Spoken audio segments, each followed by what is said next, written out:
Yan, ang lalaki oh. Mga lalabs. Ang ganda ng gawa ko. Wow, yummy. Mongoose frozen po ito mga lalabs.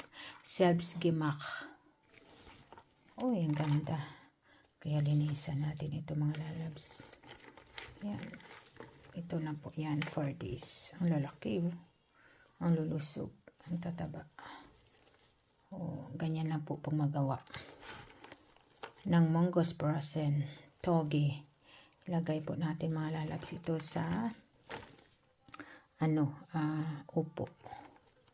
Lagyan natin ng pasayan o kaya baboy. Tingnan nyo mga lalabs. Diba mga lalabs? Tingnan nyo. Ganda mga lalabs na. Ganda. Ang lalaki. Yan o. Ang lalaki niya mga lalabs. Ang tataba. Kaya yan po.